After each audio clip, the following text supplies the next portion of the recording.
Hello, and welcome to this month's amazing lineup on Her Version Impact panel. We have had over 130 guest speakers on our stage up to this point. We have over 525 YouTube videos, over 115 audio podcasts, and over 600 members in our Facebook group. Be sure to join us. I am thrilled to have a panel filled this month as we talk about the LGBTQ community. We are here to continue to uplift, inspire, and educate the masses on what it means to be a human. The conversation around this topic will be broad and will guarantee to educate you on many questions you might have.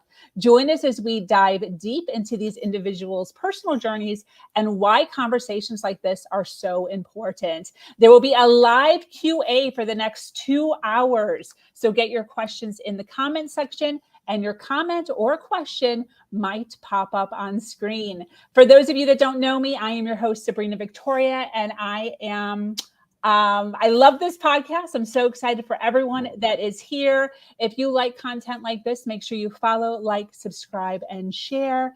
Let's jump right in.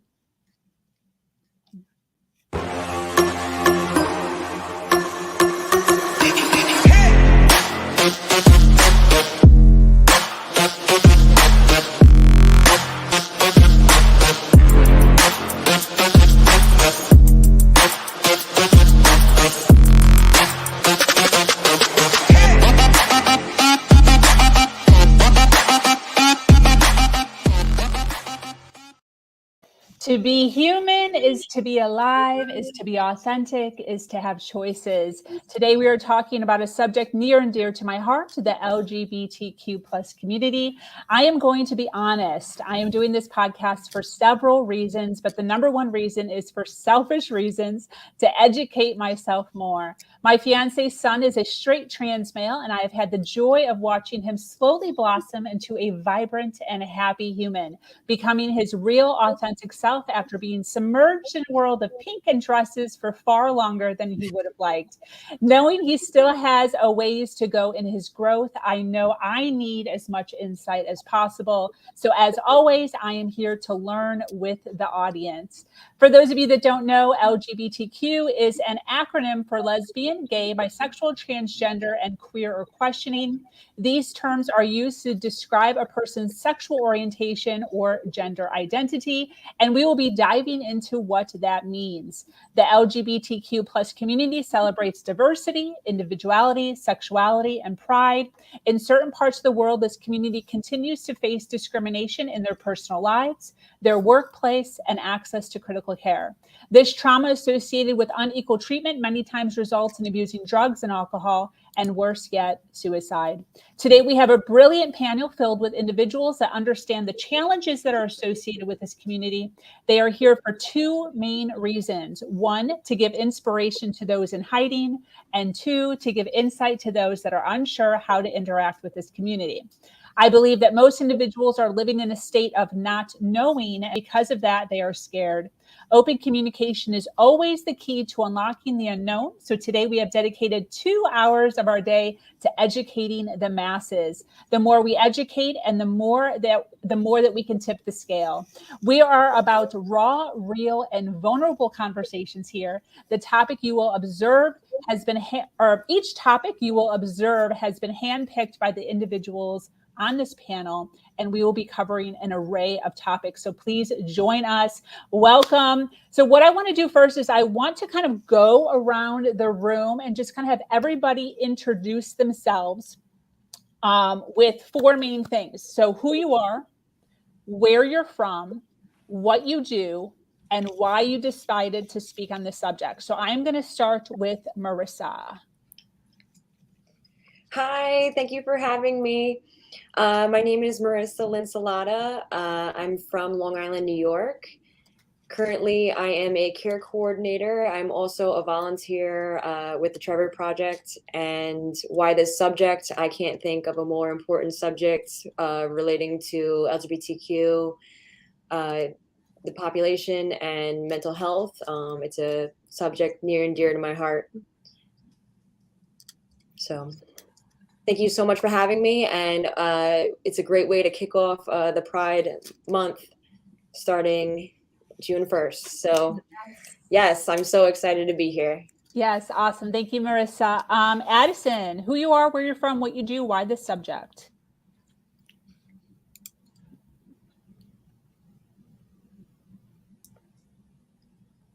Okay, I guess I'm next. Sorry, I having trouble hearing some of you. Hi, I'm Addison Smith, Addie.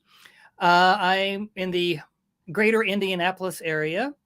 I have been now sadly a former board member of both Indie Pride and Gender Nexus, which is a nonprofit that provides services to the transgender and non-binary community in Indianapolis and surrounding areas. But I'm also have my own website, addisonsagenda.com, where I do public speaking, I do education, DEI events and things like that. And why I'm here, this is what I do. I talk about not being jerks to queer people, to people who don't know that they shouldn't. So that's why I'm here. Awesome. Thank you so much, Addie. Yeah, happy to be here, everyone. Hi, I'm Nadia Ibrahim Taney, broadcasting from the great state of Ohio. So not too far from you, Addie. In Cincinnati, I am a university professor in my day job. So I work at the University of Cincinnati with our cooperative education program. So basically internships and co-ops in college, and then of course helping people get full-time jobs. That led me to starting my own business, Beyond Discovery Coaching, which is available at all of the handle things, Instagram, LinkedIn. My website is beyonddiscoverycoaching.com. And this is a space for me to get to work with diverse folks. The folks that I get to work with at UC, mostly traditional college-age students. I work predominantly in information technology and cybersecurity folks, which tends to be very male dominated. And so this for me is a space that I get to kind of play. I get to work with folks starting out their career, the end of their career, going into a second act or an encore career. I get to work with LGBTQ folks. I get to work with women, and I do everything virtually. So I am not limited to the great state of Ohio, but I get to work with folks from California to Boston, where I'm from. And one of my degrees that I did previously was an international degree from London, England. So a few of my clients are international as well, which is just fun and exciting. Why I'm super excited to speak on this subject today is because I identify as a member of the LGBTQ plus community, and just to say that, you know, just because we are all part of the community in some different way doesn't mean all of our experiences are the same or all of our backgrounds are the same.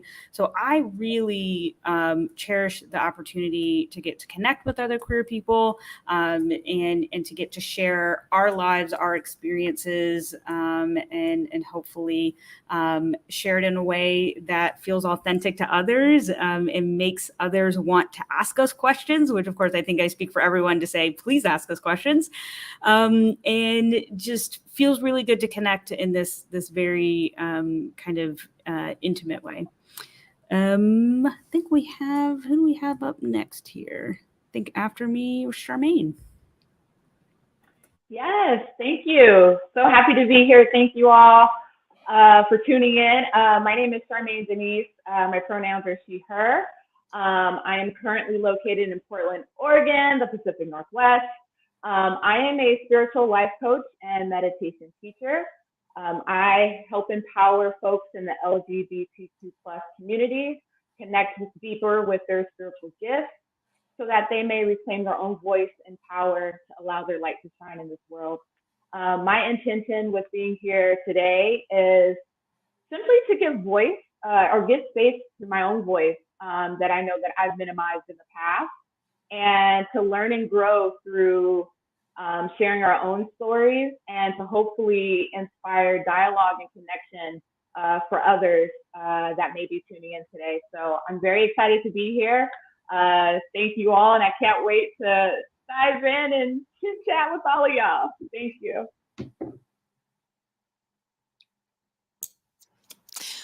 Thank you, Charmaine. Hello there. My name is Rebecca Sanborn. I guess I'm up next.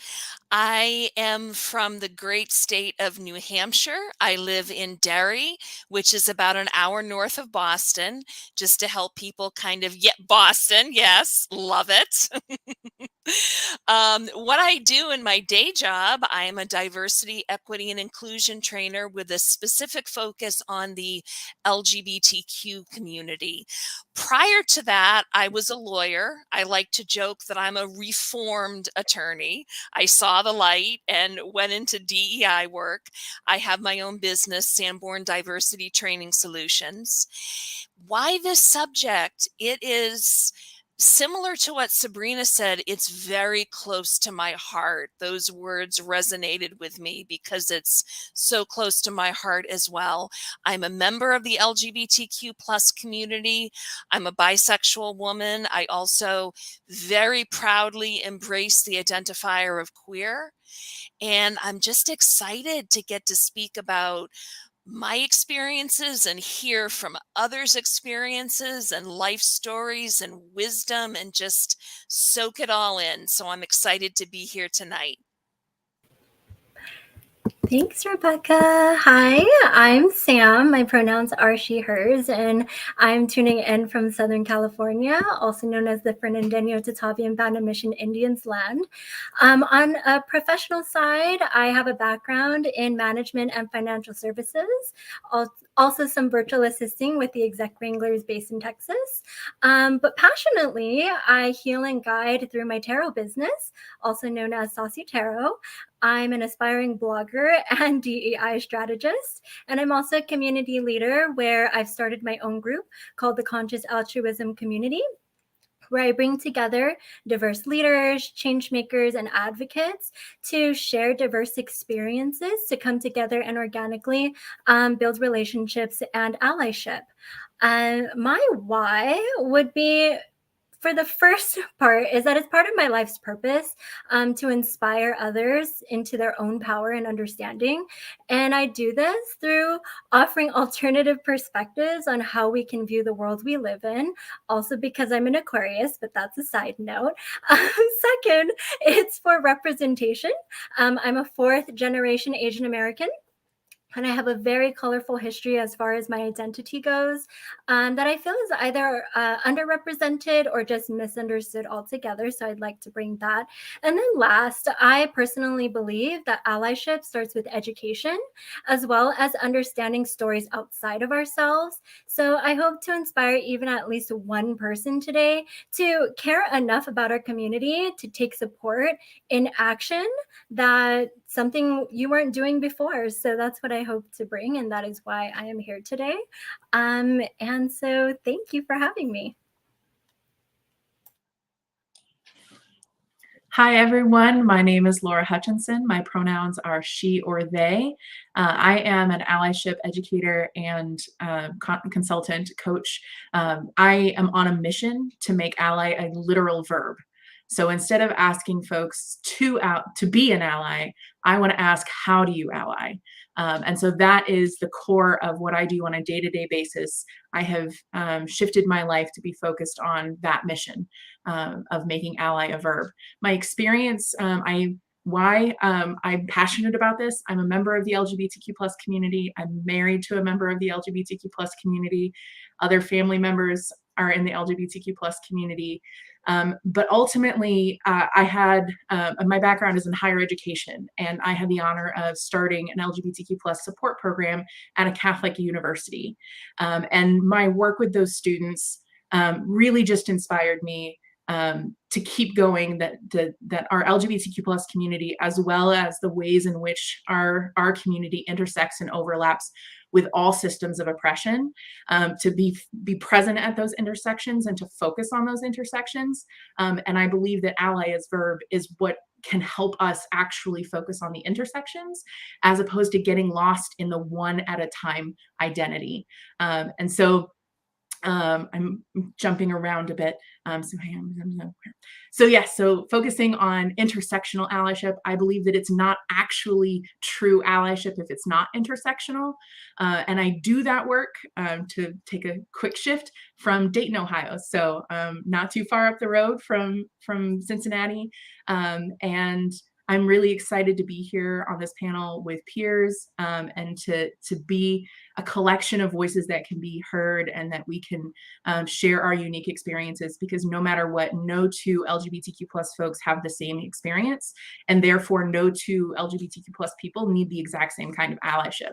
And so being able to have these individual stories but come together so that we can make a strategic approach to allyship in action.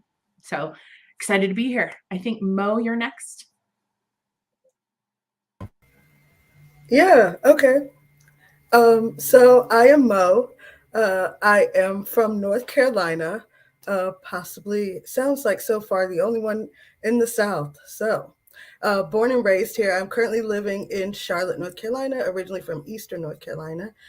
What I do, I am the founder of Solidarity & Co., which is a platform that encompasses all of my passions. It really encompasses that idea that we all should join and work together to solve some of these problems associated with all of these problems associated with oppression of marginalized communities. And I am happy to be here. This subject is attached to my lived experience as a Black queer woman, and so it is only right that I join in. And so once I got the invitation, I was excited to be in company with such great people, because that's what my brand is all about. So thank you guys.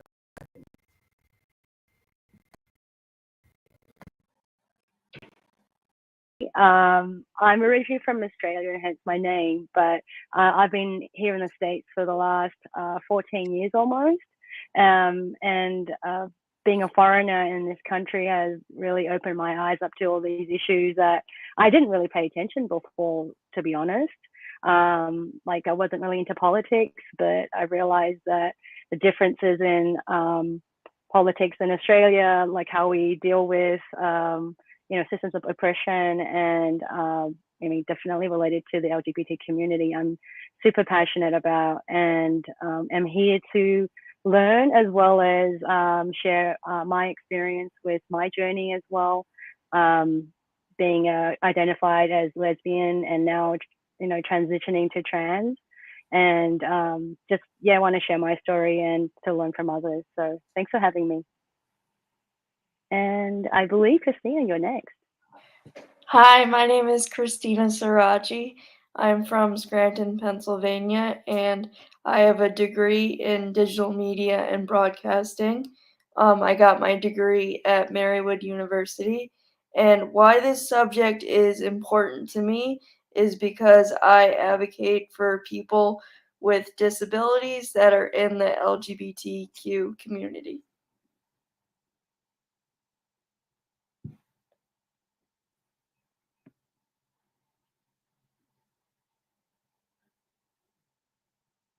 Second.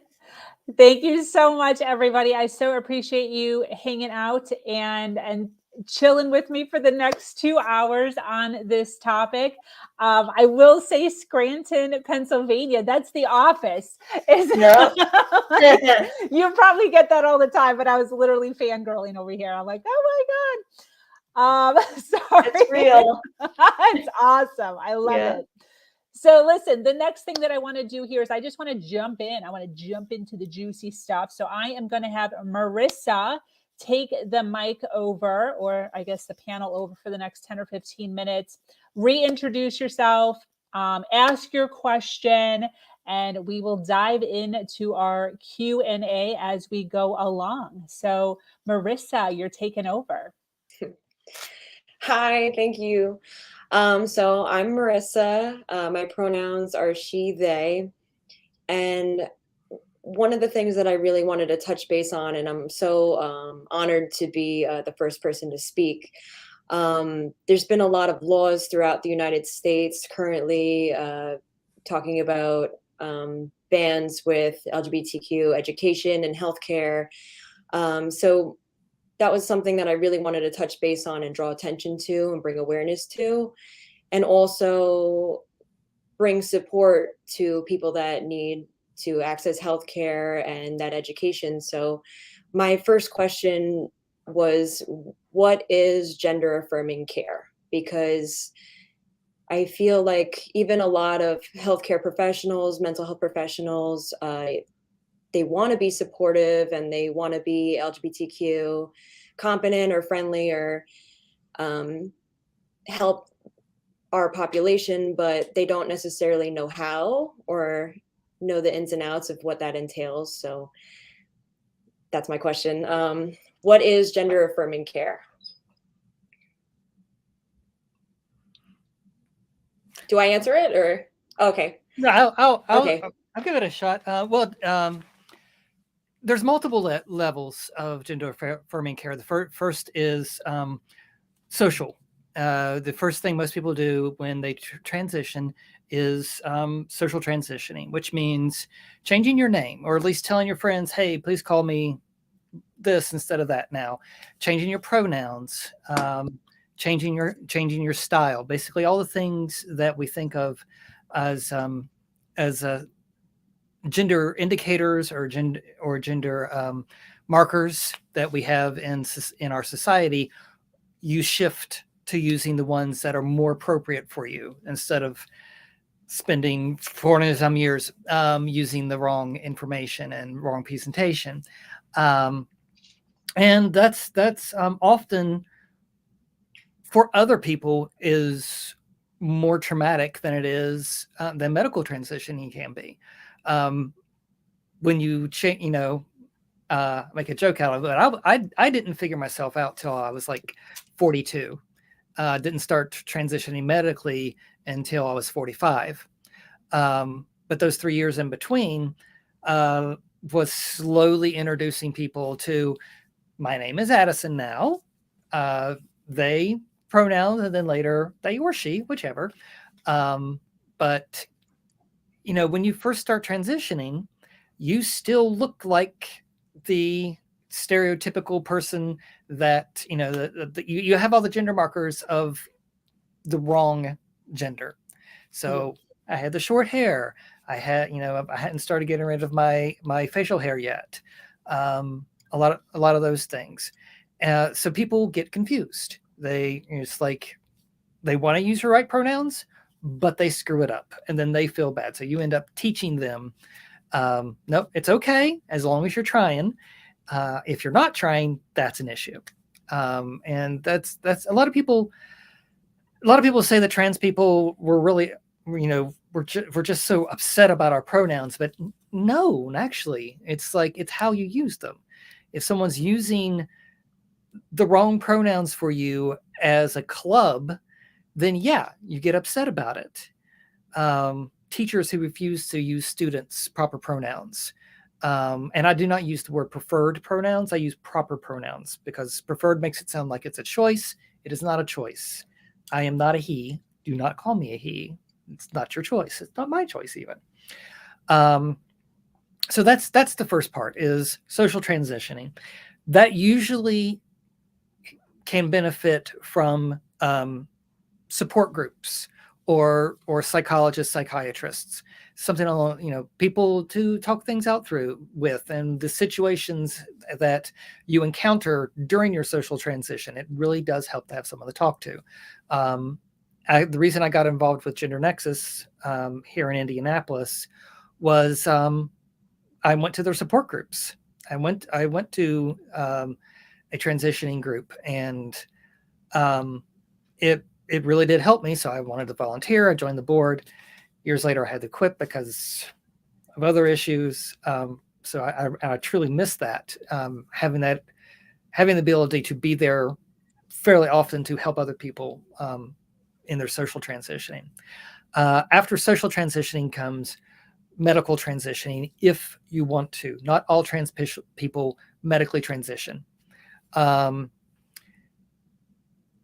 For me, it was hormone therapy, spironolactone to knock out androgens, and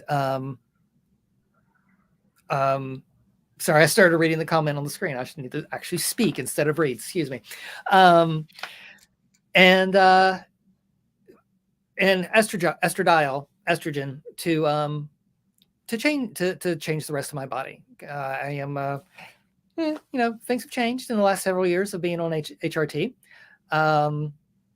And it does, the body does what the body does when it's presented with new hormones. So getting used to having breasts. I remember once, and I'm going to be very honest and open about all this kind of stuff. So tell me to shut up if you need to.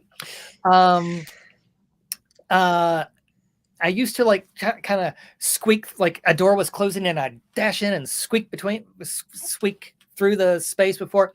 Yeah. After I finally started growing a chest, I tried that and smacked myself like right across the breasts. And they were new. So they're in that teenage, everything hurts phase. I have not tried to squeeze through a closing door since, so again, support groups and having doctors who understand this kind of thing, that you are getting used to having a new body, and having doctors who say, I understand this could be difficult. Let me go through it.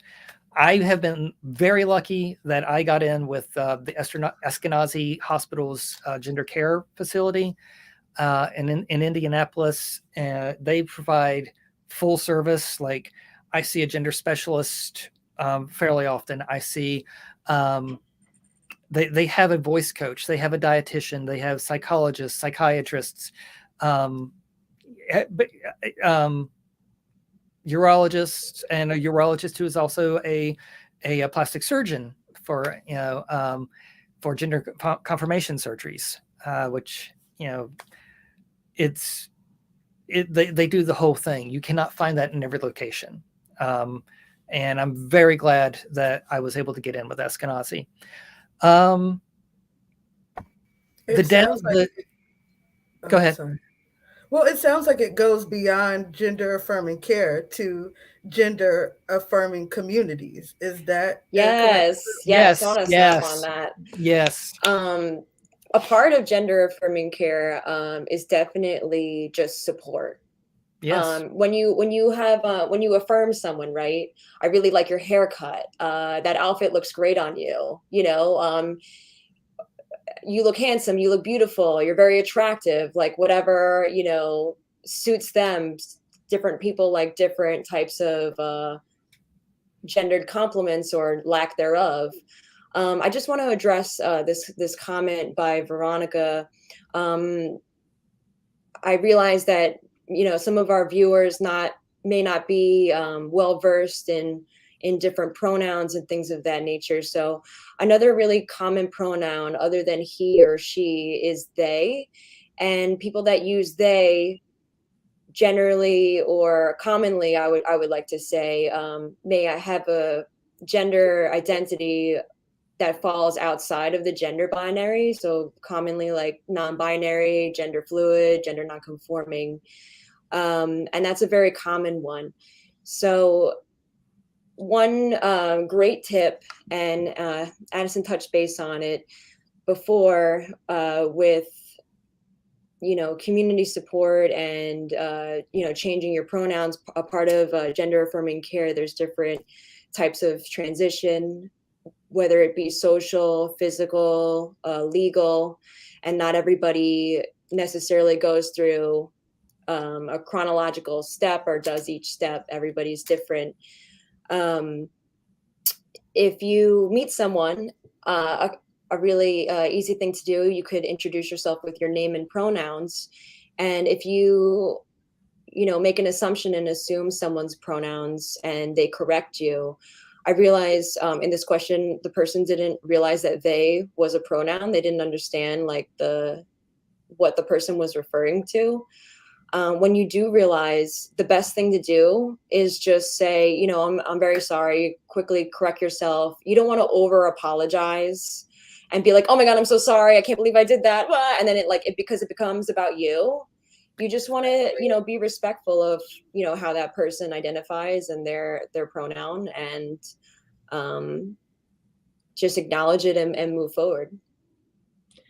If I could hop in and piggyback off of you, Marissa, I think it's really important to note in this situation, Veronica, that you were talking about feeling frustrated and defensive because you didn't know something and you were presented with information that you didn't know.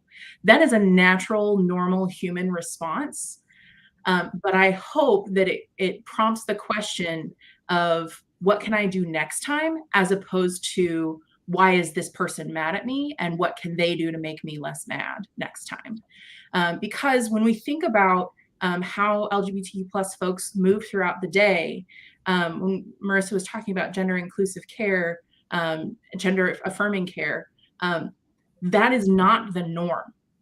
When we move through the world, our norm is being misgendered, is being insulted, is being side-eyed. And each one of those interactions, I like to use a metaphor of mosquito bites. Each one of those interactions might be just an annoying mosquito bite, and that's all you see from the other side. It's just one mosquito. But when we're moving through the world, we don't know how many more mosquitoes we're going to have to deal with that day, and we might have already had 200. And so when we are in that moment of humility, of being told that we're wrong, that we did something we didn't intend to do, we hurt someone in a way we didn't intend to hurt them, it's important to keep that defensiveness in check, because it's not about what that other person can do to make sure that we can ally better. It's on us. And ultimately, it's probably not personal, but also the LGBTQ plus community, like we don't owe non-LGBTQ plus people any particular behavior, niceness, or graciousness that you might have gotten it right this time. And so just being aware of all of us, including those of us who are in the queer community, we will all make mistakes. And so being humble and correcting it as quick as possible and moving forward and learning from that. And I would like to, one last piggyback on this whole pronouns thing. I tell people to say thank you when they're corrected instead of I'm sorry. You know, and because when you apologize, you're putting that person in the position that they have to forgive you, and forgiving 900 people a day gets to be old. But saying thank you for the correction, and then try to go better from there. You're not putting that baggage onto the queer person that you know, we get it a lot. So that. It's so yeah, just wanted to say that. I love that. Thank you, Addison. I appreciate that. Let's give a sneaker clap to Marissa. Thank you so much for hosting for the last few minutes. We're going to hand the mic over to Addison, actually. If you can reintroduce yourself and then ask your question to the panel. I'm assuming you were talking to me because I couldn't hear you. Yes. Hi, I'm Addison Smith.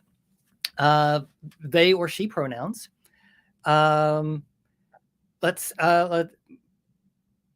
Again, I actually realized I have a lot in common with people on here. I have a master's in digital storytelling, which is along the same lines what Christina has worked in.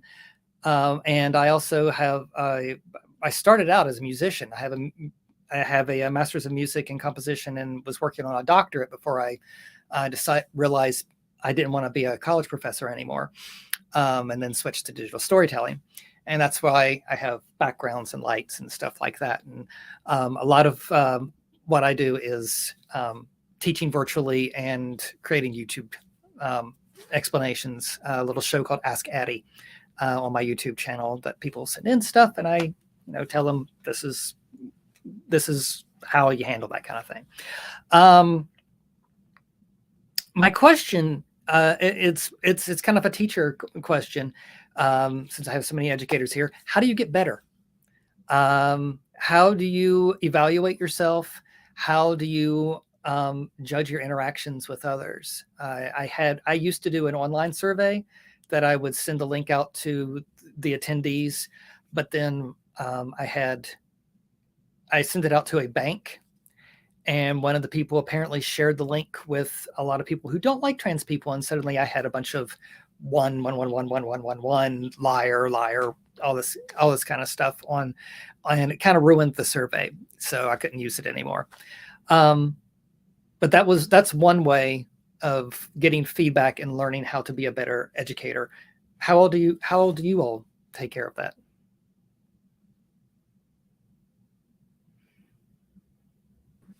I'm happy to jump in as the university educator you did not want to become. No, I'm kidding.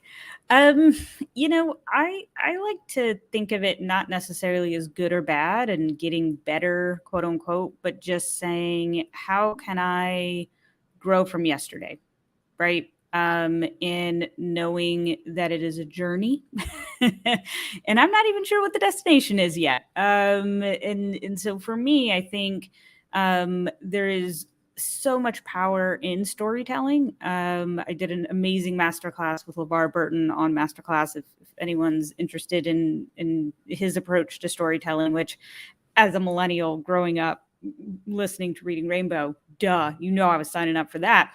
But yeah, it's just, the kind of amazingness of storytelling is that it doesn't necessarily have to have a lesson. It doesn't necessarily have to have, like I said, a destination. And, as a career coach, it's one of, the things that I kind of prophesize the most about is just the power of networking. It's how I got here, right? It's how I met Sabrina. It's how I'm meeting all of you. And, that doesn't just extend to our professionalism. It's meeting other people who've personally done things that I admire or am inspired by. Like I said earlier, coming into the LGBTQ plus community, most of us have heteronormative parents, right? And so it was a lot of like, oh my gosh, I'm thinking I'm part of this community, but like, where's the training manual? I don't know how this works, right? So for me, it's a lot about listening and truly listening to other people's story, understanding them, from a holistic perspective of the emotional, the physical, the spiritual, the mental journeys that they've had, and just sitting with it. And saying, how can I take something from that and grow from that of where I was today to where I perhaps curiously could be tomorrow, right? Not having a strict agenda in mind and not having a prescribed way of like, yes, I'm going to come on and, I'm going to Google pronouns today. You should do that. That is a step. Right. The next step would be to attend things like this, where you get the opportunity to hear and see people. There's power in visibility and representation. So yeah, as a teacher, you take the good with the bad, and you look for trends and themes within data. Don't try to get too granular with it.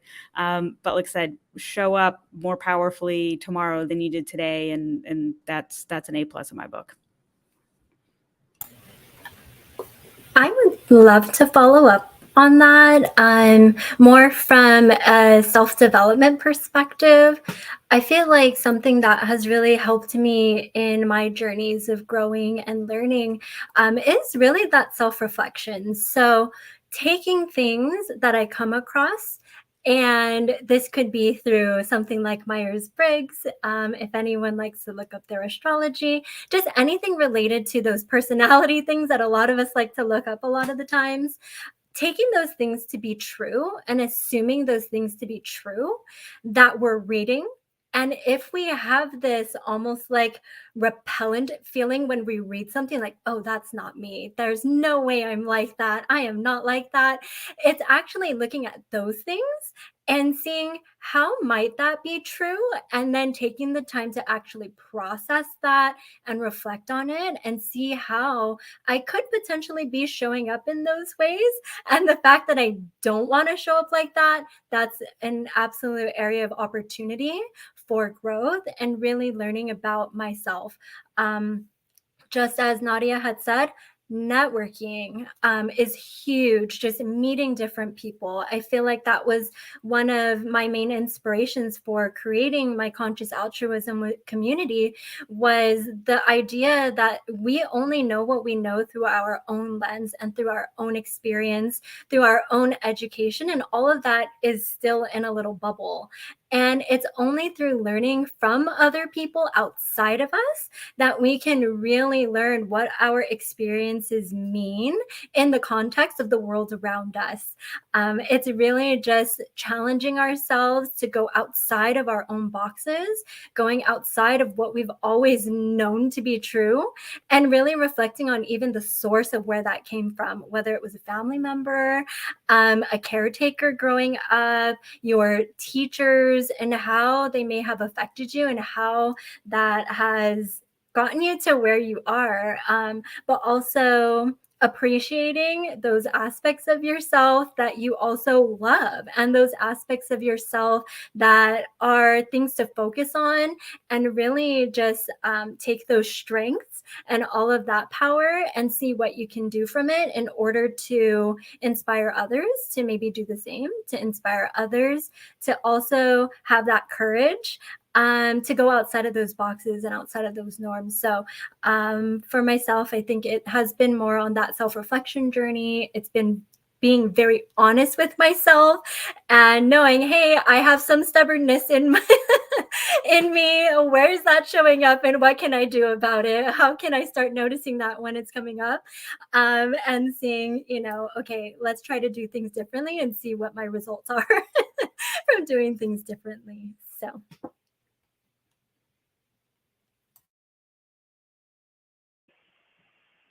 So I think there is a question from Veronica again for Addison and myself. I am asking this with innocence.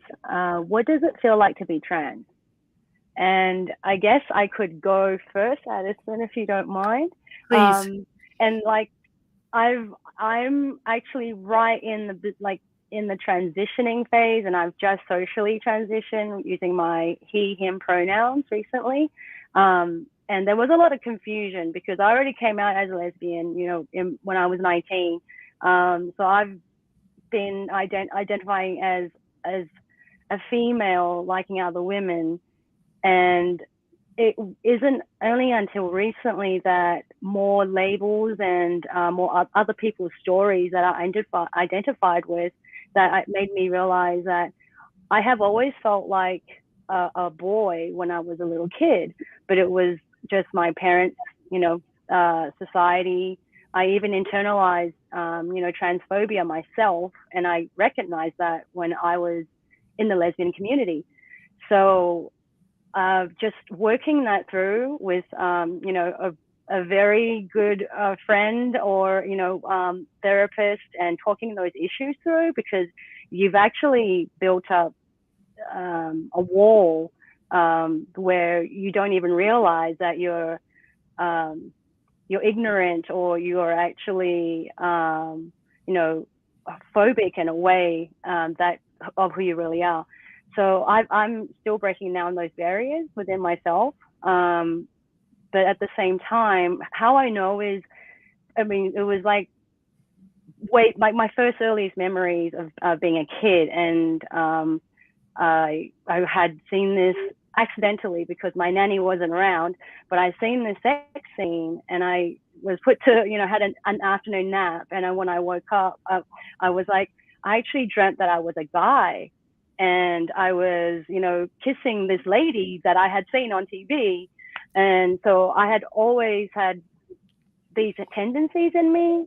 I have a brother that I was very close to, and when we're playing house, I was the man, I'm going to go to work and you stay home, make me dinner, I'll be back, So he was my wife. And when I look at all those memories early on, it just identified that I do feel like a man. I do feel like, but it's just been suppressed so much, and trying to identify where my barriers are for why I don't feel safe to be who I really am, and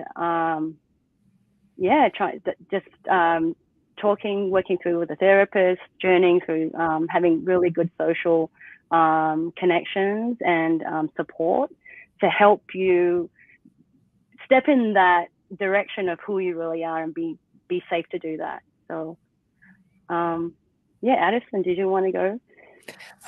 Yeah, I find it hard to answer the question in terms of just what does it feel like to be trans. It feels like breathing. I mean, it's just being you. It's just being human. There's what's it feel like being trans in this culture? That could be scary, and also confusing because, as Ozzy was saying, I grew up, internalizing and not understanding what it is to be trans. I'm apparently much older than everybody else here, but but growing up in the 70s and 80s, if trans people were ever on television, it was on Jerry Springer. It was on something, it's like, these men think they're women, kind of, and then it's an hour of them trying to explain and have an entire audience trying to shout them down. That's, so one of the things I got out of, growing up was that trans women are really gay men. Because that's the way they were presented as I was growing up. And even though I grew up and I understood that wasn't true, it was still internalized. It was still part of how I looked at being trans. And then I found out that trans women can be lesbians. And that made me go, because I really like women. And then an ex-girlfriend of mine, she started, and we stayed really close friends for a while, but she started dating somebody who identified as genderqueer. And I was like, oh, what's that? And I looked it up, and I also have ADHD, so I ended up doing a hyper focus and spent an entire night reading nothing but non-binary, genderqueer wikis and all these websites trying to, and basically I was like, holy crap, that's me. By the time I got to the end of it. And I consider that I call that the first layer on the onion of denial. And once I peeled that layer off, I kept going. And 3-4 years later, I realized it's like, I would be much happier transitioning to a female form. And I do, I identify as a transgender lesbian or a transbian. So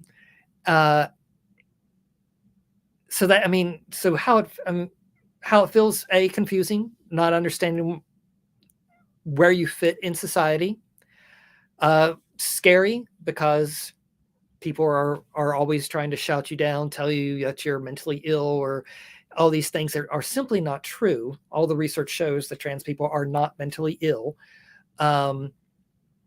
It's just another way that our brains can develop. It's just, it's a natural, it's a natural function of human development. So learning who you are, it can be frustrating. It can be dealing with people. It can be infuriating dealing with people who are like getting in, like literally got him. I work at a college campus, and this kid once just got up in my face and started going, ugh, just because. Dealing with that kind of stuff is infuriating. It makes you want to hide. That's why so many of us are in the closet. But I'm not the kind of person who hides. I'm the kind of person who just gets gayer. And it's like, oh, you don't like me like this? Well, how about, that kind of thing. That's, to me, that's what it is just learning to deal with other people's crap.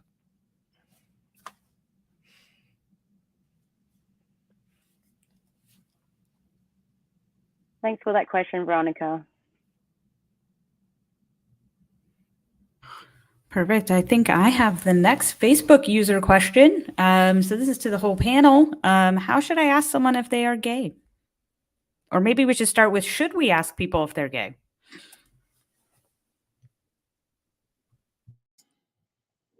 So I guess I'm sorry. Okay. I guess it really depends on what is your intention there. Are you asking because you're interested in the person and do you want to date them? Are you trying to be their friend? Are you trying to see if they're also in the community, or are you just being nosy? If you're not LGBTQ, maybe that's not necessarily something to ask. I think a great way, and anyone join in, hop in, correct me if I'm wrong, but I think a great way to just ask someone, I say kind of in a general sense, hey, do you identify within the LGBTQ community? And I leave it at that, and then they can say how they identify, if they are comfortable doing that. Good. I don't know. What do you all think about that? I'll follow up. I think it really depends on context. So if I don't know someone, regardless of whether I identify or not, if it's my first time meeting this human, unless we're meeting for the purpose of talking about LGBTQ plus things, then it's not really information that I need. Because I'm going to ally with the LGBTQ plus community, no matter who I'm talking to and no matter what their identity is. So I'm not going to change my behavior whether or not I know the person in front of me identifies in the community or not. And so I think that's it really depends. Now, if I have a really close friend who is going through some stuff, maybe, like back when I was in middle school and maybe my best friend was struggling, maybe one of those questions that I ask them about how I can support them are, what kinds of feelings are you feeling? Like, how can I support you in what you're experiencing? Maybe they've shared something with me that indicates that maybe they might need a resource that I know about, like the Trevor Project or something like that. So there are contexts where it's okay to ask if someone identifies, but most of the time, it's really not necessary information. And if it is necessary information, that person will share it with you or not. So I would default to not asking. But if you are going to ask, I think, again, being vague of like, is this a community that you are closely aligned with? That can be helpful. But just being aware of like, why do you really need to know? And acknowledging that most of us, if we want to tell you, we're going to tell you. And if we don't want to tell you, we're not going to tell you. So the question doesn't really, it's not really that prevalent or salient. Yes. And some of us just can't hide it. Just saying. Yeah, and I'll jump on that as well. As an educator, a lot of my role is just facilitating an environment of this type of dialogue and education. I'll say at 38 years old and being married to a woman for 16 years, I'm in a much different place in my life of how I show up in our community internally within the LGBTQ plus community and externally. So for me, I offer information, right? Hi, I'm Nadia. I use she, her pronouns. I identify as a lesbian, right? Like I'm comfortable saying those things.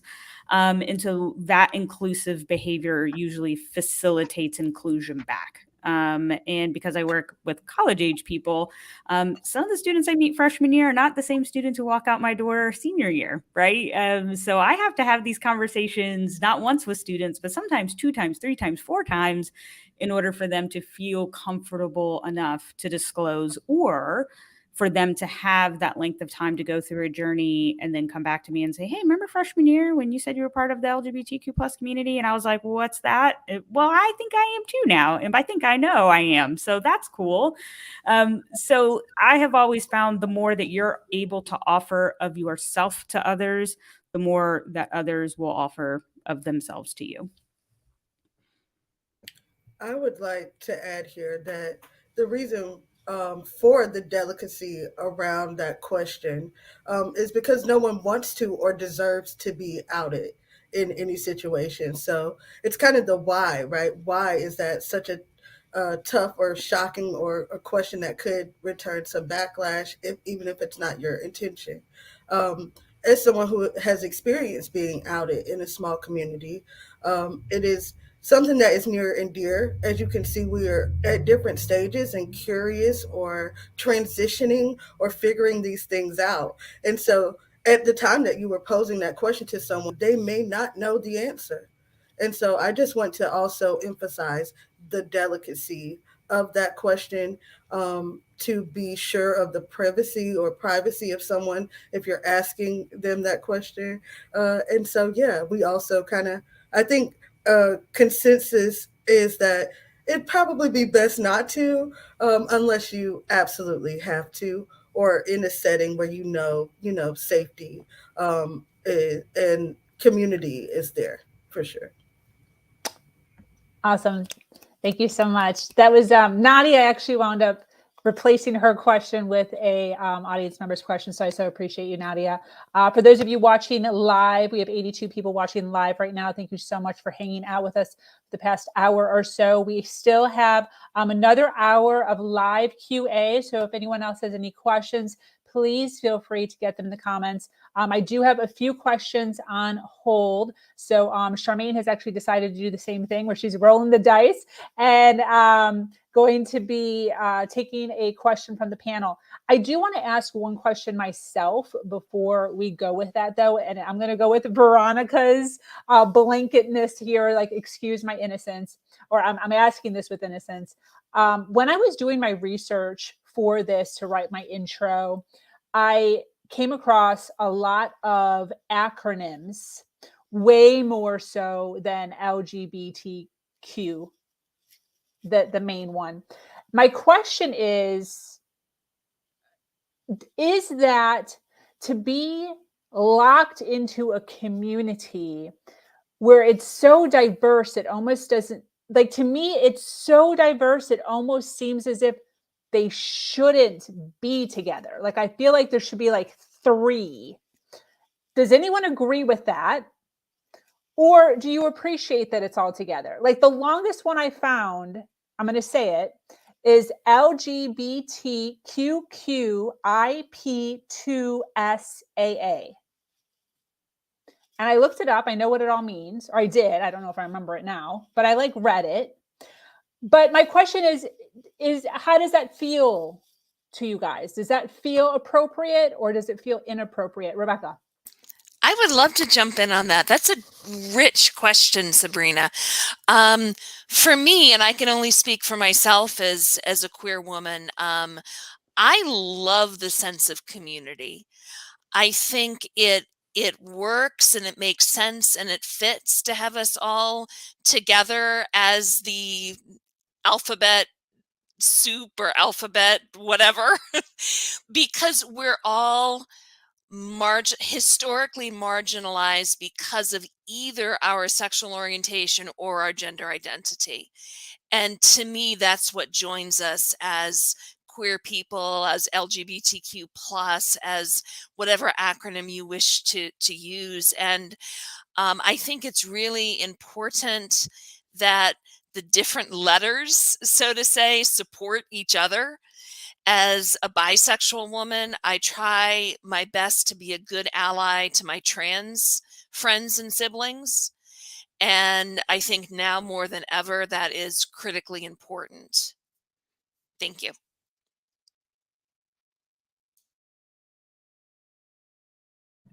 Yeah, just to say thank you for that explanation, Rebecca. I think we can all get behind that. And I think, there's definitely some sense of camaraderie and empathy from folks with different identities. And this extends beyond sexuality to race and ethnicity. And anytime you're just feeling othered, right? Like Ozzy said that of moving to America and feeling othered, not being from this country.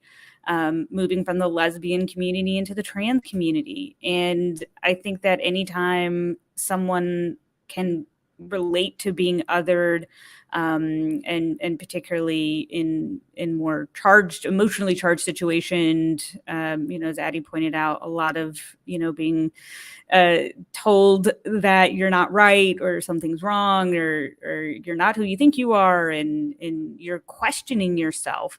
There's definitely a community of that, whether that necessarily is LGBTQ plus alphabet soup, we don't know, right? That element's still evolving. But I think it's any time that you've experienced otherness and particularly discrimination and hatred and being disadvantaged, you can find empathy and relatability to other people from different backgrounds and identities. And I think that's what's so cool about Pride, and that's what's so cool about the LGBTQ plus community, because even as someone who's 38 and who identifies as a lesbian, and I don't understand what it means to feel trans, right? Or I don't have that lived experience, that doesn't mean I can't have a learned experience, right? And that doesn't mean I can't put myself in situations where, oh, okay, that's part of our community. What is that about? Tell me more. I need to understand as much about you as I can understand from a learned experience perspective, because I'll never have that lived experience. And I think it's just about the wanting to learn more, the wanting to dialogue, and the wanting to understand. Yeah. Piggybacking off of that again, Nadia, I feel like it provides me a really great opportunity to keep up to date with everything.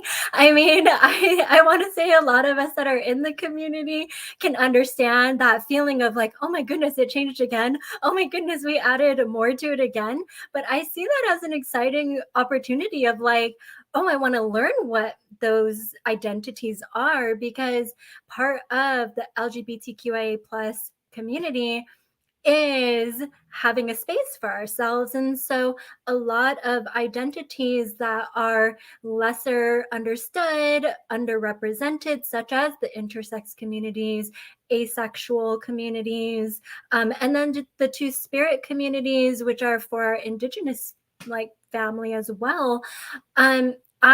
I see it as kind of that one-stop shop of, okay, what are all of these different identities that I can now educate myself on and look up articles, look up resources, find and connect with people who identify from those communities and learn about their experiences.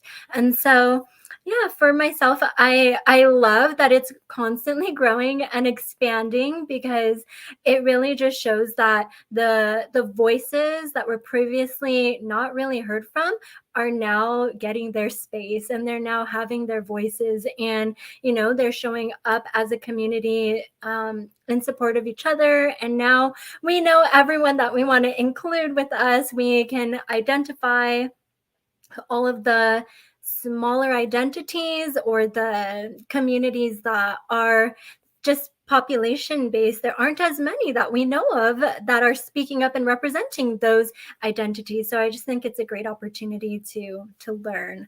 So that's my little bit. I just like to add from an activist point of view that having all these gender and sexual minorities together, it reinforces the rights of a few reinforces the rights of the rest. So where you see them trying to where they are attacking trans rights, if they're able to maintain these laws against transgender people, then gay people are next. And then that's one of the reasons the alphabet soup is there, is to remind us all that we're all, we might be different. We might have different sexualities. We might have different experiences, different gender identities, but we're all in the same boat when it comes to legal issues and things like that. So, I just wanted to point that out, because it's solidarity is the reason we have the acronym. And I think it's really important for us to remember that and be there for each other, even if, there's no other trans lesbians on here, but I will be there for all of you, and that's why I became an activist once I figured myself out. So that's all I wanted to say. That's awesome. Thank you so much. I appreciate that. We're going to be handing the mic to Charmaine, and she's taking a question off of the panel. So if you want to read the question and jump right in. All right. Thank you very much. So from Dane, what are your thoughts on nature versus nurture? Is that in regards to identifying as an LGBTQ plus individual? I'll go ahead and start us off. So I identify as a lesbian. As far as nature versus nurture, I don't think that I had a choice that I was choosing to be a lesbian, but I do know that the family and the community that I was born into and brought into help kind of support me owning who I am and really acknowledging that part of myself. I don't think that, just speaking from my own personal lived experience, this is something I definitely struggled with. I grew up in a Christian home, and so I had many conversations with my creator asking, like, why was I made this way? Or why, asking why, and not feeling and really embracing that part of myself, spending most of my childhood really denying who I am and not fully understanding it and just being very, very lost. I feel that I still believe in God. I don't believe God makes any mistakes. I believe that me identifying as a lesbian as part of my lived experience has helped create or help deepen my own faith and sense of self. And that is something that I don't think, it's just who I am. So, nature versus nurture. Anyone, any other thoughts? Hi. Oh, we're back again. You want to go first this time? Sure. Okay. Thank you. I just wanted to build on what Charmaine said, and I relate so much. I grew up in a very conservative Christian fundamentalist household.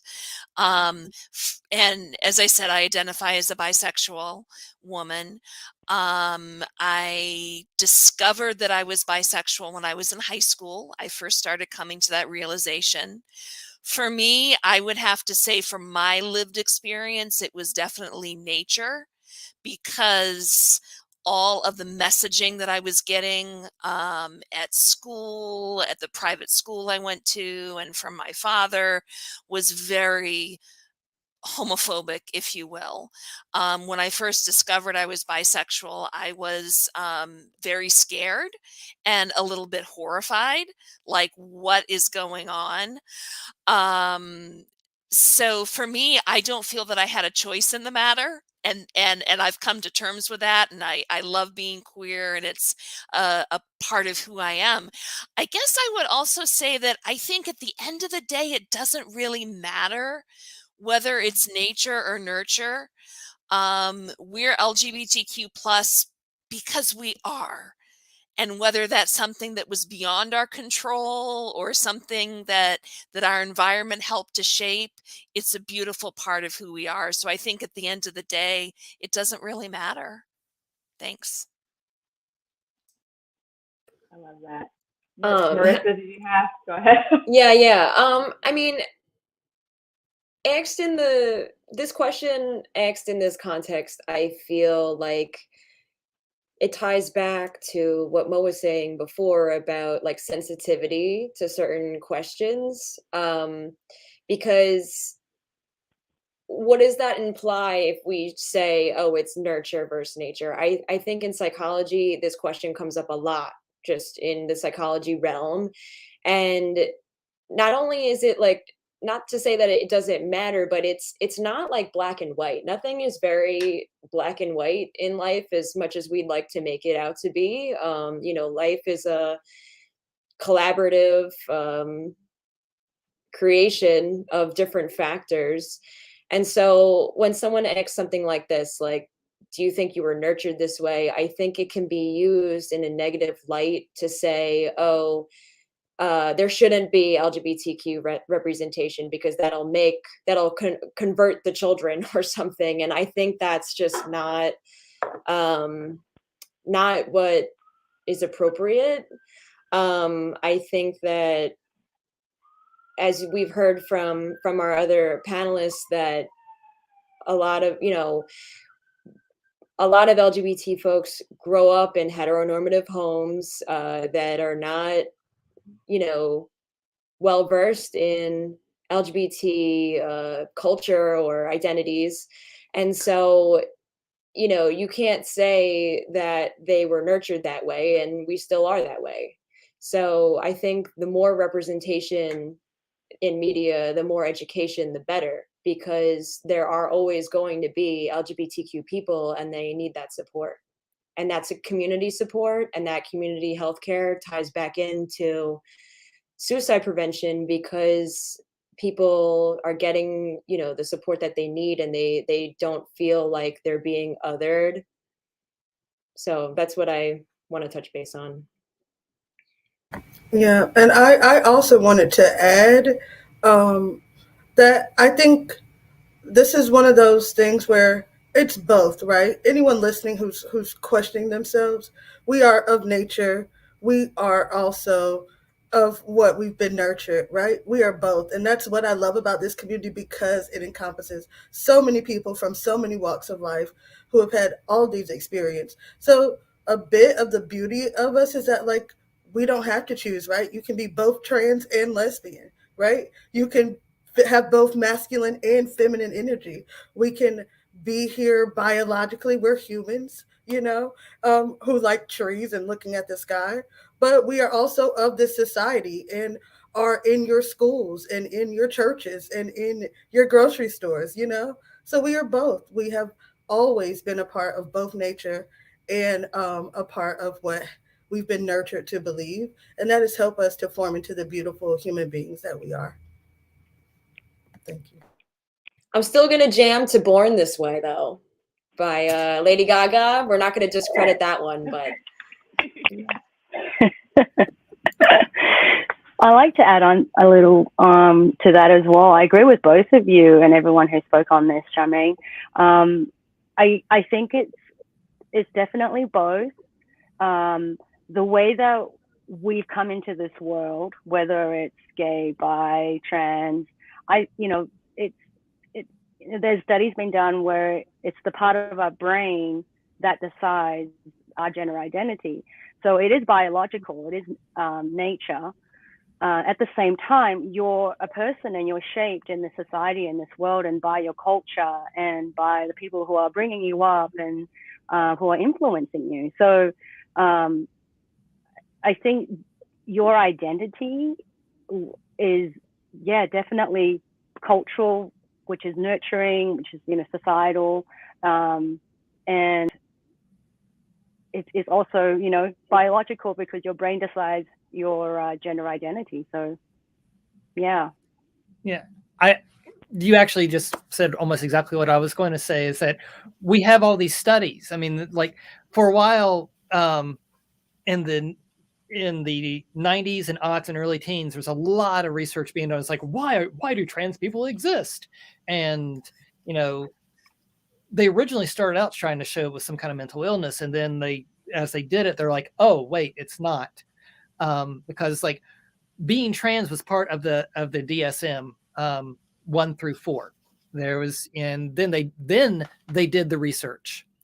Diagnostic and Statistical Manual of the American Psychiatric Association. It's the big book of everything that goes wrong with the brain. 1 through 4, being trans was considered a mental issue. Then they did the research and realized that was wrong, and being trans is no longer in the DSM-5.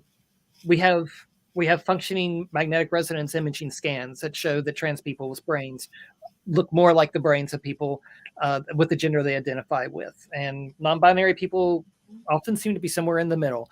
We have twin studies. If one, like twins separated at birth, if one twin is trans or gay, the other twin is probably trans or gay. There's genetic, there's, information, there's, psychological studies that show the trans kids at very young ages identify with the gender that they want to grow into. So it is, whether you're trans, whether you're gay, is, most of the science does show that is nature. Nurture is what you do with it. Nurture is how you're brought up to think of yourself.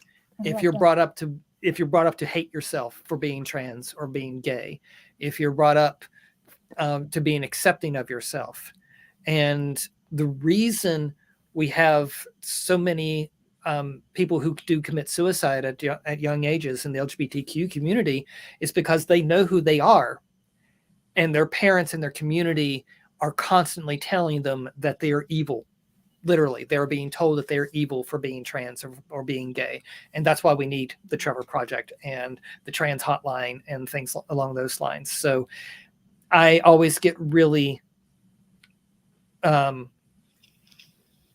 skittish around this question, because often it's used as like, is it nature versus nurture? Oh, it's nature. Well, we can figure out how to stop it in the womb.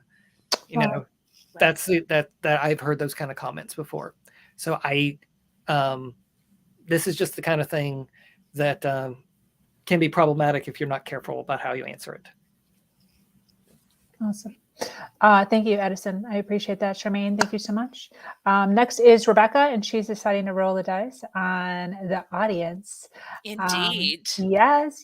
So introduce yourself a little bit. Tell us who you are, and I'll bring the question up on stage for you. All right. Hello again. My name is Rebecca Sanborn. My pronouns that I use are she, her, and hers. I forgot to say that in my first introduction. I am very excited to be here. This is wonderful. I'm just taking it all in. So I'm ready to roll the dice. Okay. Oh, great question. I think my friend might be debating their sexuality. How can I be there for him? Wonderful question. So who wants to jump in on this one? Well, I was maybe going to try. And I guess I'm coming from a place, so I had identified as straight, cis female for the first 20-something years of my life. I had also identified as bisexual for probably 2 or 3 years of my life, questioned pansexuality a couple of times, identified as lesbian for 4 years. And I always like to add a note on top of that it wasn't what is sometimes the stereotype that our identities are phases, and that we're just having a bridge from, say, bisexuality into identifying as a lesbian. That's not necessarily the case. And I always like to say it is very absolutely okay to identify a certain way for a temporary period of your life. And it's not about transitioning over into something else. It's not about always dipping your toes in the water so that you can test out and see how that is. And it wasn't about, during my years identifying as a straight female, that wasn't something that was just like, I actually hated men. It wasn't like that for me. I was actually in those relationships, my longest one being 10 years. And now I've just grown into my identity as a pansexual woman. And so I think to answer that question, support is literally what you're doing now, of just acknowledging that you want to be a supportive friend. They don't necessarily know how they identify in their sexuality and who they are as a person, but that might not change for 20 years. They might identify a certain way now, and that could change 10 years from now. So the only thing that you could really do, whether you're a parent helping a child who is 5 years old versus someone who is 20 years old versus somebody who's 50 or even 70 years old, I think the core, at least in my opinion and based on my experience, is just being an ear, asking them what type of support they need. A lot of times we're so used to how we like to be supported and how we feel loved and how we feel things that we don't always remember that other people don't feel the same way when we act a certain way that makes us feel that way. And so I think just being very tuned in to how you feel they need support is, in my opinion, the best way that you can show up as a friend. Just being there along the way, not judging them, being open, being that person for them to just talk things through. Sometimes it's just about talking things through in order to process how we're feeling. And so, yeah, just showing up with that love, just showing up with that openness, I think for me, that has been amazing on my journey personally, is having supportive people around me that I didn't feel judged by. And I felt that I could really just explore myself and who I was as a person at each moment of my life or at each stage of my life. So I don't know who wants to take that on. Thank you so much. I think Charmaine wanted to jump in next. Yeah, all of what Sam said. Yeah, I think just you asking that question, like that's already a great way of already trying to be a good friend for him. And also just making sure that you create that safe space for them to just open up and allow whatever is happening for them to just unfold, and to check your own judgments that you may be holding or internalizing, and just making sure that you are that sounding board for them. I know similar kind of to what Sam was sharing, in my own journey of accepting and coming out as a lesbian. I came out as bisexual first too, because I thought that was quote unquote easier. Oh yeah, no. But that was my journey and that was my story. And I confided in two of my closest female friends, who I call my sisters, and they allowed me to feel fully seen and fully heard. And it was because I knew that it was a safe space and that they weren't going to judge me no matter what I laid down on the table, just completely fall apart. And I know that they held me and just allowed me that space to do so. So I think just knowing that you're coming from a place of love and compassion and support, I think that is very, very important. And the fact that you're even tuning in, watching this panel, that is phenomenal. So kudos to you. And yeah. Awesome. Thanks so much. I appreciate that. We have, thank you, Rebecca. We have Sam up next to take the mic, and she is going to be introducing herself and asking a question. Thank you. So again, my name is Sam. My pronouns are she, hers. And I actually wanted to ask a question that is related to advocacy and activism. A lot of us, I'm sure, have come across these feelings of exhaustion.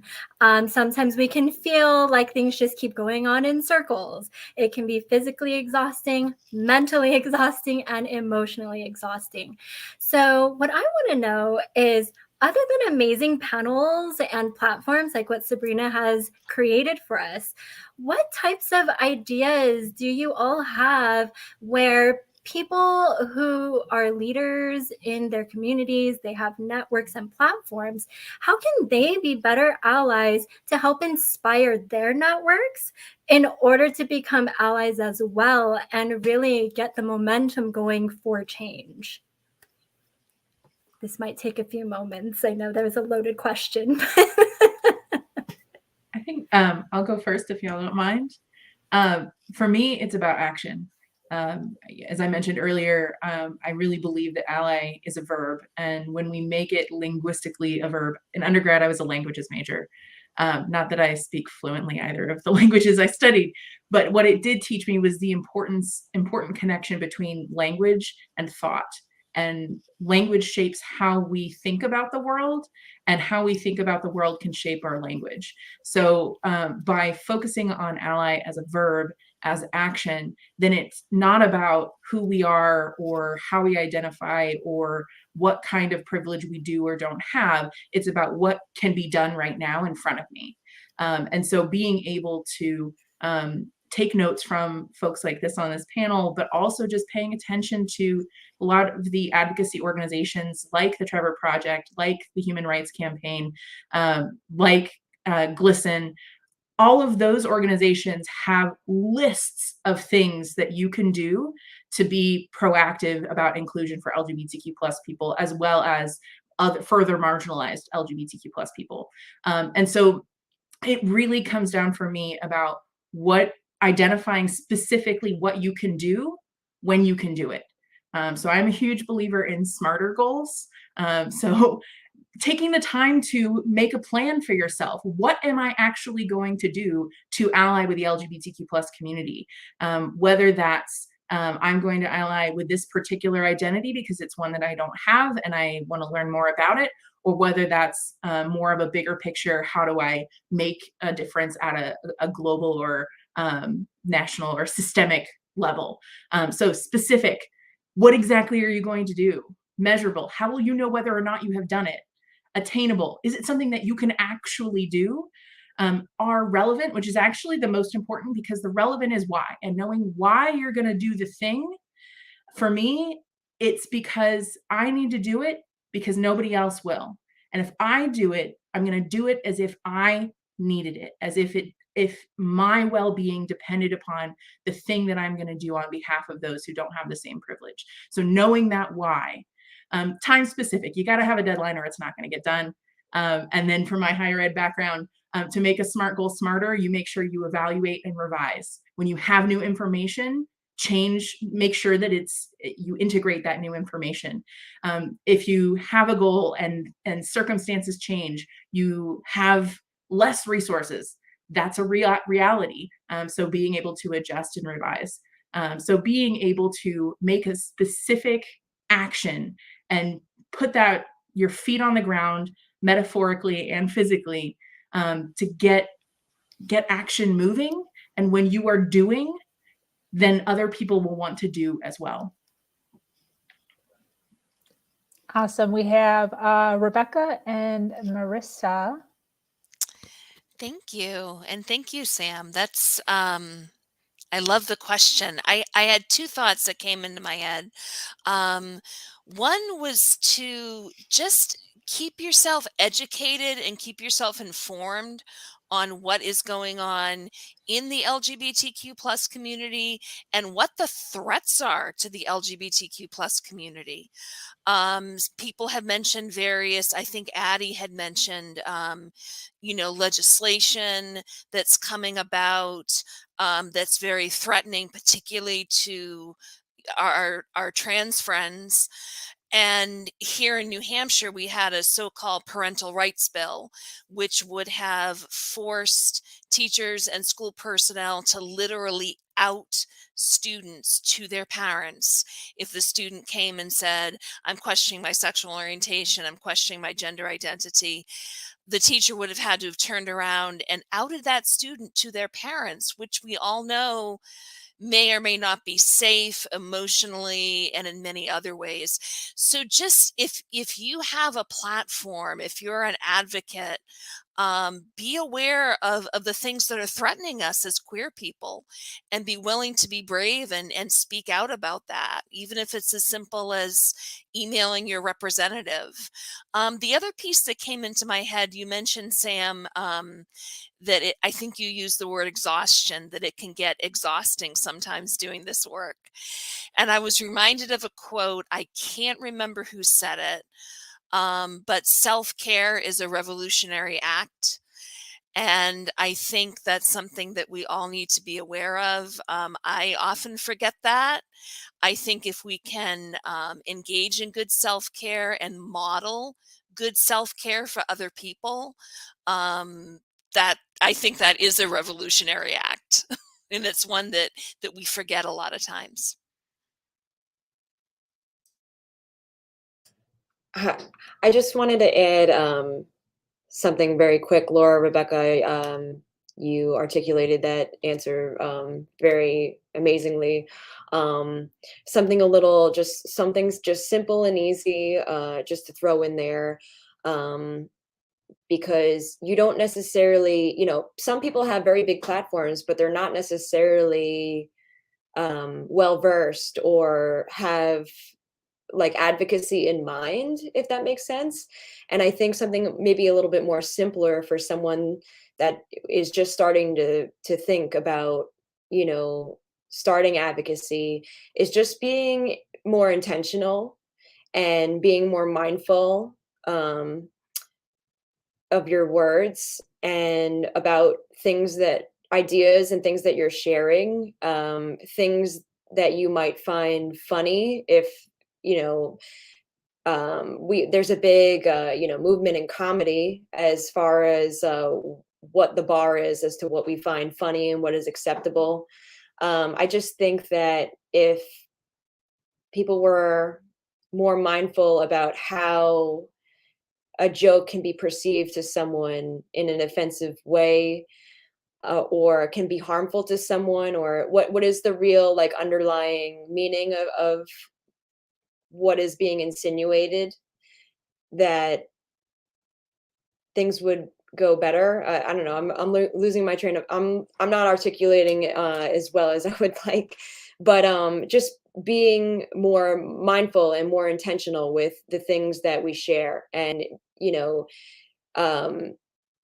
celebrities, they might not see your posts or your comments or something, but your friends will. So if you share a joke that you might think is funny, but it might be some internalized homophobia or transphobia or something of that regard, how is someone that is a member of the LGBT community, or even of a different race, gender, background, whatever the case may be, is it offensive, or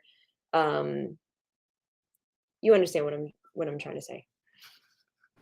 Yeah, and I'll jump in on that as well. In my university capacity as well as a private career coach, I do work with a lot of executive managers and leaders, as well as businesses and organizations who are just not diverse, and they're seeking. How can we do better? And short of hire diverse people, that's a good first step, is to just take a look around the room and saying, who's not here? Whose voice are we not hearing? I had a really great manager earlier in my career who would always say, like, in our one-to-ones, what do I need to know? What am I not seeing? What am I not hearing around the office? Tell me what I need to know so that I can actually affect change, because I'm in a position as a leader to affect change. So my advocacy, to keep it simple to business owners and leaders and managers, is to simply just say, who's not at the table, whose voice isn't being heard, and how do we fix that, A, but then in B, in short of that, what other positioning in our thoughts, our processes, our procedures, our policies do we need to at least consider before you move forward? It may be that you end exactly where you started in a thought or a biasy or, a way of doing things or whatever, but at least you're not just going in that direction under ignorance, but a conscious decision. So to keep it super simple, just say, what are we not thinking about? Who are we not hearing from? Thank you so much, everyone, for sharing. Like, those were such amazing points. And I just wanted to add a couple of resources that I feel could be useful, especially for allies. Organizations such as PFLAG, they're a great for allies of, I believe it's like Parents and Friends of Lesbians and Gays, if that's the correct acronym for that. But if you contact the local organization or chapters or whatever they're called, they'll actually go out to organizations, they'll go out to schools and things like that, and they'll do little workshops, and they have all of this prepackaged. It's specifically for allies, and so that could be a great organization to even get involved with.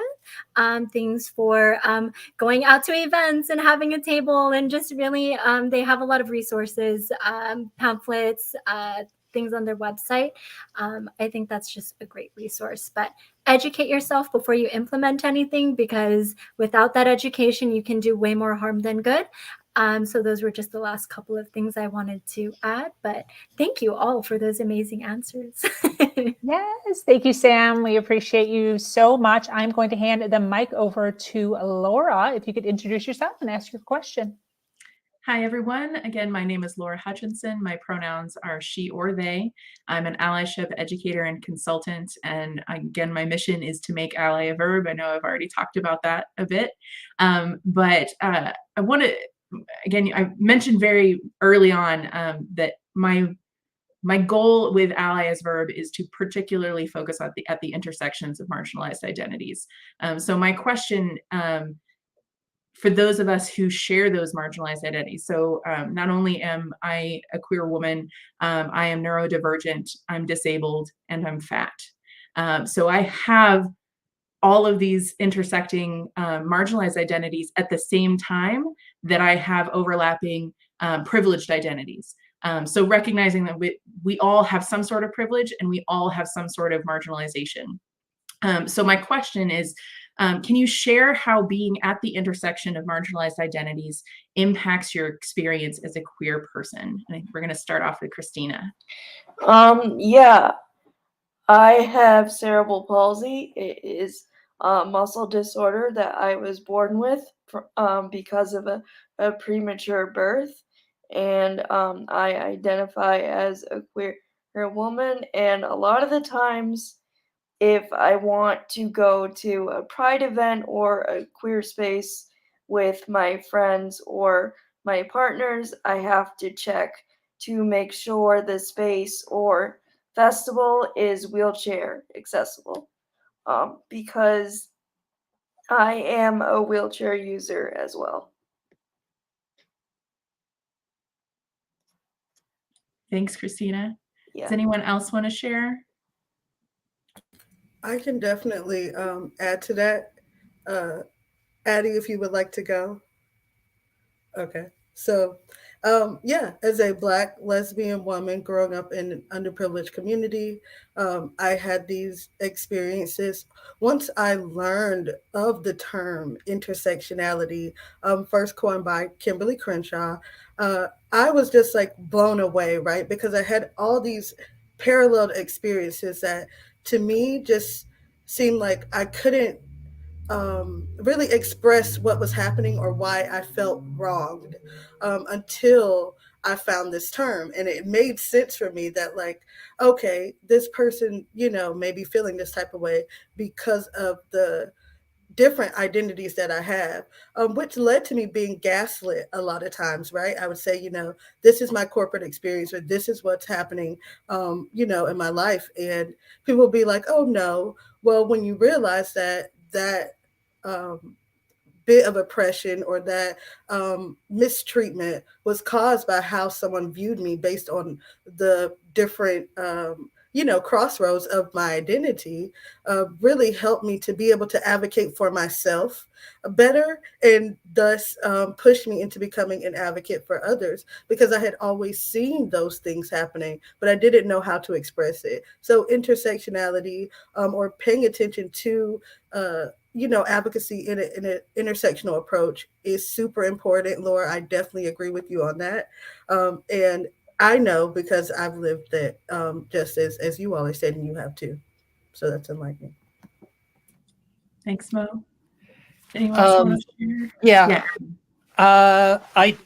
I too have different intersectionality issues going on. Not only am I a trans feminine non-binary lesbian, am also neurodivergent, ADHD with a lot of autistic tendencies. I'm not on the spectrum, but ADHD and autism overlap way more than people realize. So I do have some socializing issues. But on top of that, I also have hypermobile Ehlers-Danlos syndrome, which is a connective tissue disorder that essentially weakens collagen in your body. So my skin stretches further than most people's. So do my tendons and ligaments, and it's because I don't communicate and I honestly don't really understand neurotypical people sometimes. And because you people are weird, just saying. And it's, and then I also have like, I have a tendency to throw my sacroiliac joints out of place, which is, it's where your sacrum, the bottom of your spine attaches to your hip bones. The bottom of my spine goes out of place occasionally. And so I can't walk when that happens, at least not very well. But then people have these trans stereotypes that I'm going to be, sensitive and hyperreactive to everything. I'm just exaggerating everything for attention. And people have said this to me, it's like, well, trans people have a tendency. No, we don't. Individuals might have a tendency to do that, but a trans person does not necessarily are out there seeking attention. So I have to navigate my ADHD, which results in it, RSD, which results in, I have to do all, trying to understand how people are going to view me in order to get things done at work or in public, and so it gets to be really frustrating. But I think just taking your time, explaining to people what's going on with you, and this is the reason why I'm thinking like this. This is the reason I can't, I can't move my shoulders properly today, so on and so forth. It has helped me navigate those things at my day job. And so I just wanted to throw that out there. Thanks, y'all. I really appreciate you sharing from your own experiences. I think it's so important to remember that no one is either LGBTQ+ or another marginalized identity. Those of us who inhabit that space at the intersection, we're all of those all of the time. And so something that happens a lot in LGBTQ+ spaces, as well as other spaces designed for other marginalized identities, is that we're kind of put into this either or box where we're asked to leave every other part of us at the door. And so just as you are cultivating these spaces of inclusion, I think it's really important to remember that you're not just welcoming in LGBTQ+ people. If your intent is to do that, you're also welcoming in people of color, disabled people, neurodivergent people, people who maybe not have the same privileges around citizenship, or all of these other ways in which identity interacts with systems of oppression. And so being mindful of welcoming the whole person and not just part of the person. So thank you all very much. Pass it back to Sabrina. You're muted. Thank you, Laura. Sorry. Thank you so much, Laura. I appreciate you. For those of you watching live, we have 55 people hanging out with us for 2 hours now. We so appreciate you being here, listening in. We appreciate your questions and your participation here. I would love to hand the mic over to Christina, if you could introduce yourself again and ask your question. Hi, my name is Christina. I use she, her pronouns. I have a degree in digital media and broadcasting from Marywood University, and I also have cerebral palsy, and I'm a wheelchair user. And my question is, what can we do to make pride festivals and queer spaces more accessible for people with disabilities.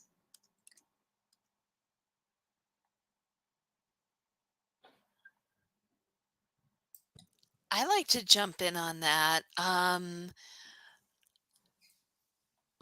would just say the first thought that pops into my head is very simplistic, but the first thought that pops into my head is for those of us who are not yet living with a disability, listen to people who are living with disabilities.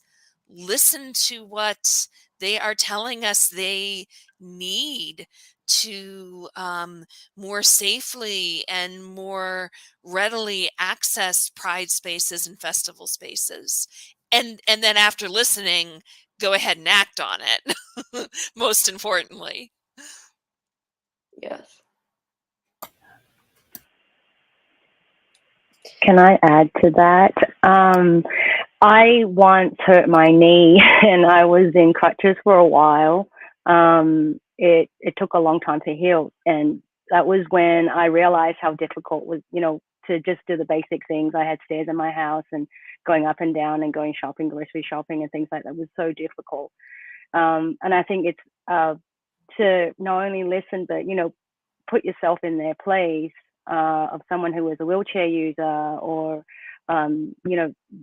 just getting around day-to-day doing things is like a lot more difficult. So if we don't have empathy with the other, we're not going to be able to live their experience and be able to, advocate for it. I know that, cities and municipalities have a lot. I'm a civil engineer, so coming from Australia, I know there's a lot more laws and regulations in terms of providing access for disability people. And when I came here, I was just, and I lived in LA, it was just like, oh my gosh, how do you how do you live here if you're disabled? It's really tough. So I think they have a lot to do in terms of providing funding as well as legislation to actually have changes happen in the infrastructure level. So I wanted to chime in really quick.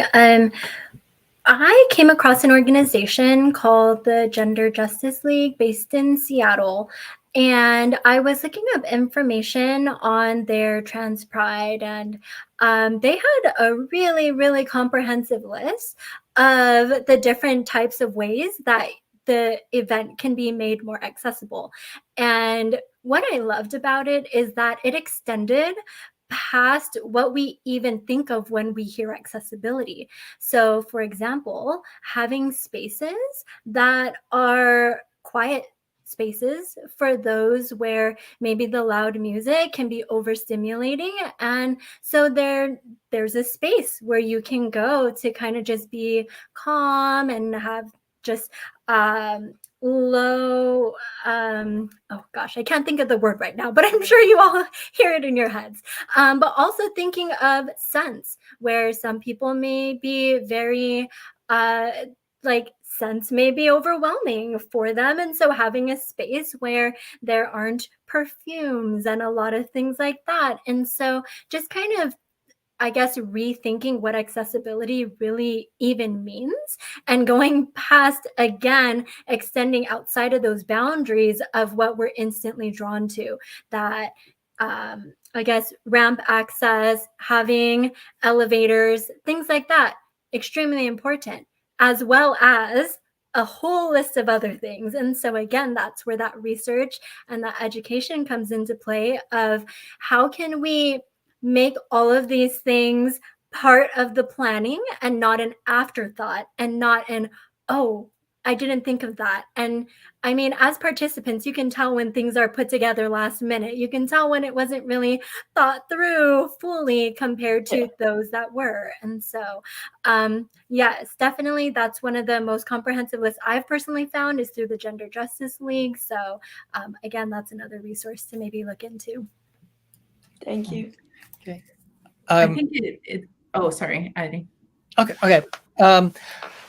I as I said before, I used to be on the board of directors of Indie Pride. I was director of education, but everybody on the board was expected to help design and pull off our Pride events.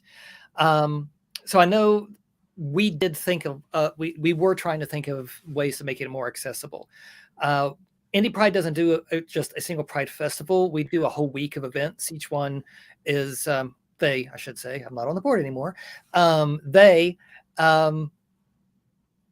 Pride gets started this Saturday with Trans Clam and Pet Pride, and then Community, and then Deaf Pride is next Monday, and we also have we go with the intersectionality of the LGBTQ community. So trans people by Pan Night, Youth Night, Girl Pride, so on and so forth.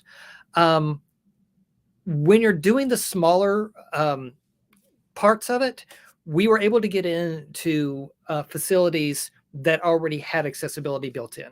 So the Vogue Theater, where Girl Pride happens, we made sure that they had their accessible entrance open, and that people were able to, wheelchair users were able to get in to the floor and had their own area, so they wouldn't have people, standing and bumping into them every 13 seconds or whatever. And we would do that. That was Girl Pride, and like I said, all of our venues, we tried to make sure that they were accessible. For the festival itself, it's a much harder. The only place, Indie Pride's fairly large. In 19, our headliner was Lizzo. So we had 55,000 people come to Pride. The only place big enough for that in town is a park, Military Park, in downtown. So what we would do, like there's the sidewalks that are more wheelchair accessible, but we did create some areas where we had to put down planking so that it's easier to roll a wheelchair across the grass to these areas that wheelchair users could use more easily. But it still wasn't. We couldn't put it down because of the Sydney ordinances. We couldn't put it down everywhere we really wanted to put it. So like there were parts that, we had, like our poet laureate that we had that year. She was a wheelchair user, and we had to have somebody like really push her across the grass to get to our stage, because we weren't allowed to have a more accessible walkway because of Sydney ordinances. So part of the problem with Pride festivals are where we have to put them on. If we, the only other places that were that were big enough for that were things like convention centers, but convention centers are not really good for what is essentially a music festival. So it's something that we have to advocate on a legislative or just city council level, of trying to be more inclusive, to let them to get them to let us be more inclusive. So it's something that we have to advocate more than just for the Pride organizations themselves. We have to talk to the cities and tell them we need to be able to do this for our people. And the Pride organizations have to be more aware of that, and they have to actually do that advocacy. And yeah, so that's from my experience, that's where I saw it coming from. Yeah, that solidarity between that intersection is really important. And then, in addition to those large scale events, I think it's also just important to remember that because ultimately the disability community is as diverse as the LGBTQ plus community. And so different people need different needs. And so having as many options as possible is a type of accessibility. So having explicitly queer spaces that are not associated with alcohol, having explicitly queer spaces that are open during daylight hours, maybe during school hours, because that's when people have childcare because their kids are at school. So being able to have as many options as possible, as well as places where you don't have to spend money in order to participate. Because another thing about disability, if we're talking about systems, if someone is getting disability support from the government, they cannot have more than $2,000 in their savings account at all. Regardless, so they're not allowed to make money in order to get benefits from the government that ultimately means healthcare access as well as living expenses. And so all of these systems really are connected and interwoven. But in general, when we're talking about accessibility, we're talking about options, making sure that if you have tall tables, you also have short tables. That if you have seats at a bar, that you have different kinds of seats at a bar. That if you do have upstairs, you have a clear path to an elevator of some sort, even if it's a chairlift. But making those, even if they're ugly changes, making those changes to make sure that all of those spaces are as accessible as possible. So, yeah. Laura, you nailed it on the head again. I definitely wanted to bring up the potential for like sober spaces also, because I know that was a big talking point that we didn't fully jump into today about that being an issue within the LGBT community, self-medicating with, lack of support. But just tying back into Christina's question specifically, I think not only like Addison said about like advocating for it with, the cities and things like that, it really falls on the organizers of the events, and having that be something to keep in mind when they're scheduling the event spaces and where they're planning the event spaces and what's available. It can depend on where you live also, wherever it is that you are. Some places it's harder to find queer spaces at all, let alone queer spaces that have accessibility. But Laura, I really just want to say I appreciate your sentiment about being an ally. And I think a big part of like the intersectionality for me, being privileged and being able-bodied, is I think about when I want to go to a space, is it accessible for my friends, partners, people that I want to be with? Are they BIPOC friendly? Who is this event for, and is it inclusive of everyone in my community? Because our communities are so diverse, and where is it located, and who can reach there, who has access to that space? So just planning. I know there, and I give so much credit to my organizers, and I'm friends with so many of my party promoters in New York. Shout out to them.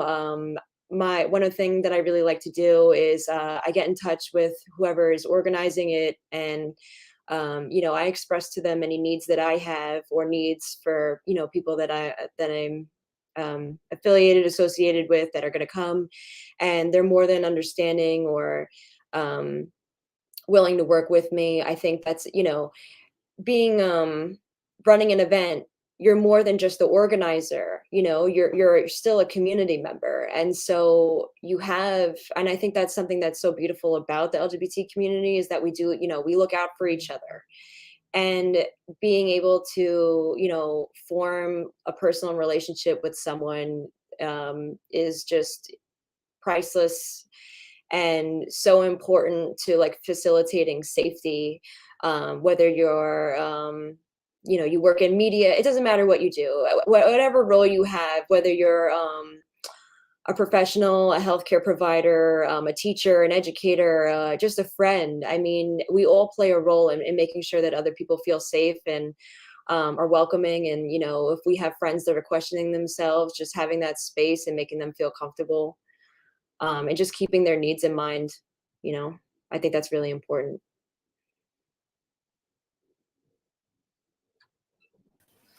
Thank you so much. Laura, any closing thoughts? We're wrapping up. If you just thinking about what are you not already thinking of? That is really what allyship is about, is checking in with what am I not already thinking about? What don't I know? Which is the hardest thing to do. And so allying is not easy in any way, really. But it is possible, and we can make mistakes and move forward. And just recognizing that each person that you want to ally with has a unique experience. And so trying to get to know them as a person and adjust your allyship to the person in front of you to the best that you can. That's where we have relationships of authenticity. That's where we can become more powerful as a group, because of those spaces that we create of connection, that allows us to be our full selves. And the more, I got to tell you, the more someone in front of you is able to be themselves, the more beautiful the world is. And so being able to create spaces where someone can be authentically themselves with you is one of the most beautiful things that you can put out into the world. And so that's really what the queer community is trying to do. That's been the arc of history of the queer community and activism, is to create space for authenticity and connection. And so I'm like making myself teary-eyed because all of these beautiful people are here. And so again, it's about creating space for authentic connection. And so through that, we get to see all of the beauty of every individual human being just being so, I'm just repeating words now because beautiful. I love it. I love it.